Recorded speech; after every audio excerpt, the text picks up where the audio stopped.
enemy had occupied Saint-Dizier only a few days, but even during that brief interval, the boasting of the Allies had too forcibly impressed on the inhabitants an idea of the danger which threatened France.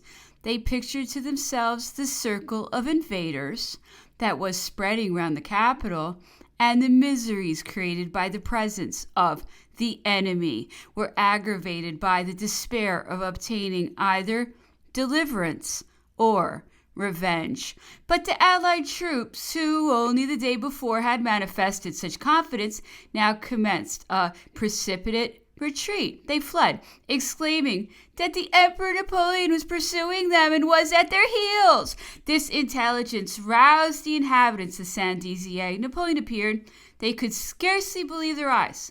The people gathered round the emperor, endeavoring to touch him, and crowds escorted him to the mayor's house, where he established his quarters. All were now eager to pursue the enemy, who was no longer feared.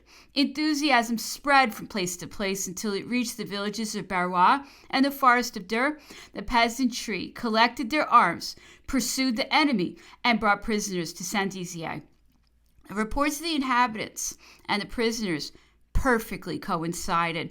The enemy's corps with which the French advanced guard had been engaged belonged to the Prussian army. It was stated that Marshal Blucher and the corps of General Sacken had for a few days previously been proceeding in the direction of Brienne and was probably at that moment marching on Troyes to assist the Austrians. General Lanskoy's troops, with which we had just been engaged, was following Sacken's corps. Finally, General York's troops, which had remained behind for a short time to keep possession of the garrison of Metz, were expected at Saint-Dizier after General Lanskoy's corps. Such was the information which Napoleon collected on his arrival at Saint-Dizier. Thus, his first march had surprised Blucher's army at the moment when it was proceeding from Lorraine to Champagne and had separated it into two divisions. Three questions now arose. Should we continue our route on Lorraine in order to assail the Prussian rear guard, or crossing Blucher's column? Should we advance upon Chaumont and Langres to intercept the march of Prince Schwarzenberg? Or finally, should we again descend towards Troyes in pursuit of Marshal Blucher? Napoleon determined on this last course, which was calculated to prevent the junction of the Prussian and Austrian armies. It was moreover likely to save Troy, and at all events would afford us the opportunity of aiming our first blow at our most inveterate enemy. The shortest way from Saint-Dizier to Troyes is through the forest of Durs, but this was at all times a difficult road, and might be regarded as almost inaccessible to an army in the month of January. But this course being at once the shortest and the least likely to be suspected by the enemy, Napoleon gave it the preference. Besides, from Saint-Dizier to Brienne by the forest was but 2 marches, and at Brienne the army would again enter the highway. The troops were hardy and in good spirits. The artillery was well harnessed, and the weather promised to be frosty. On the evening of the 27th, the heads of the columns, which had advanced beyond Saint-Dizier, fell back. During the night, the army passed the Marne, and continuing this retrograde movement, threw itself into the right on the forest of Durs. Only a small rear guard was left at Saint-Dizier to cover our march, and the officers were dispatched to Arcis-sur-Aube to direct the Duc de Treviso to march back upon Troyes, and with his old guard assist the movement which the army was about to make in that quarter. On the 28th, no frost had yet set in.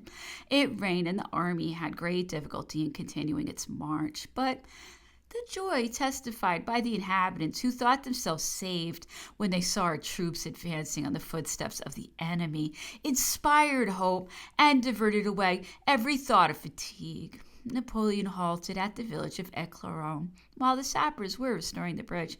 The inhabitants collected round him. They had made some Cossack prisoners during the night, and they now delivered them over to our troops. They kindled fires for our soldiers and presented to them all their stock of provisions. Napoleon, when he took leave of the good people of Éclaron, granted them funds for rebuilding their church and gave the cross of the Legion of Honor to the surgeon of the village, who had served in the campaigns of Egypt. The mud in the forest became more and more annoying to our troops, who arrived very late at Montier-en-Der. There the headquarters were established at the house of Lieutenant General Vincent, who had resided in that town for 7 years. During the night, Napoleon was engaged in receiving the inhabitants of the neighborhood who brought him intelligence of the enemy. News arrived from every quarter. One of the inhabitants of Chavanges manifested so much zeal and intelligence that Napoleon determined to make him a notary, and for that purpose created a second notariate in the district. From all accounts, it appeared that Blucher had been detained at Brienne through the necessity of reconstructing the bridge at Le Mont-sur-L'aube, and that his rear guard was only 3 leagues distant from us. At daybreak, our troops resumed their march on Brienne, and at 8 on the morning of the 29th, General Milhaud's cavalry fell in with the enemy in the wood of Mézières. When the Prussian hussars were driven from the village, the curate escaped and came to throw himself at the feet of Napoleon, who recognized him as having been one of his old masters at the College of Brienne. The emperor immediately appointed him as his guide. Rustam, the Mameluke, alighted and gave his horse to the curate. In proportion as the French troops approached Brienne, the engagement became more and more warm. Marshal Blucher, having gained intelligence of our march, combined his forces, and in spite of all our speed, he was already in communication with the Austrians by Bar-sur-Aube.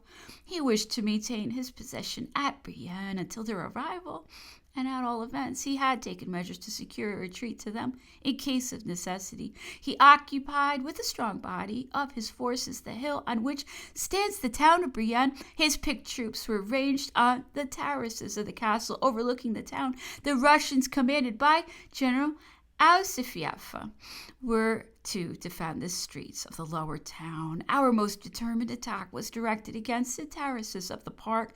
The troops were led by General Chateau, chief of the staff and son-in-law of the Duke de Belluno, and he carried the position with such promptitude that Marshal Blucher and his staff had scarcely time to escape. Meanwhile, Rear Admiral Based formed the entrance of the lower town at the foot of the eminence on which the castle is built.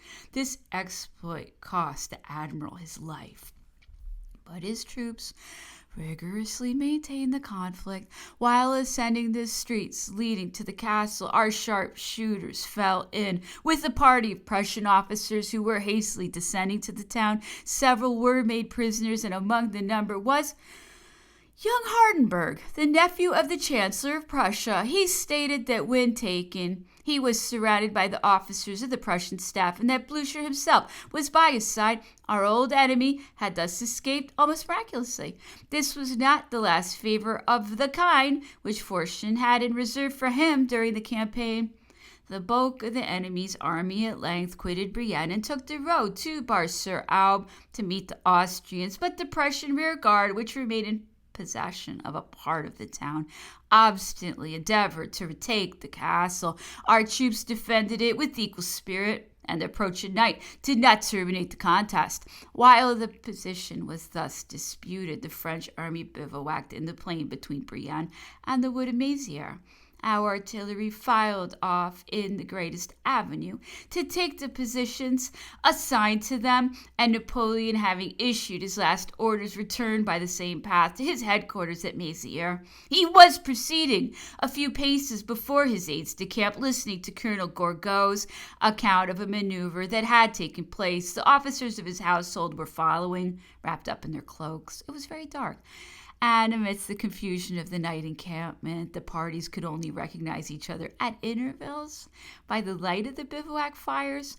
A band of Cossacks, attracted by the noise of our caissons and the hope of plunder, contrived amidst the darkness to pass the French camp, and at this moment reached the path on the plain. General Dejean, feeling himself closely pressed, turned about and gave the alarm by exclaiming, "To Cossacks!" and at the same time attempted to plunge his saber into the breast of one of the assailants whom he thought he had secured, but the enemy had escaped and now darted upon the horseman in the gray greatcoat, who was somewhat in advance. Corbineau rushed forward. Gourgaud made the same movement, and with the pistol shot the Cossack dead at Napoleon's feet. The escort advanced, and a few of the Cossacks were sabred, but the rest of the party leaped across the ditches and effected their escape. It was 10 at night, when Napoleon returned to Mézières, the Prince of Neuchâtel arrived last of all. He was covered with mud, having fallen into a ditch. The curate of Mézières, too, was scarcely recognizable from the mud which covered his cassock. His horse had been killed by a ball immediately behind Napoleon. At daybreak on the 30th, the French were masters of the position of Brienne, and the Prussians were in full retreat on Bar-sur-Aube.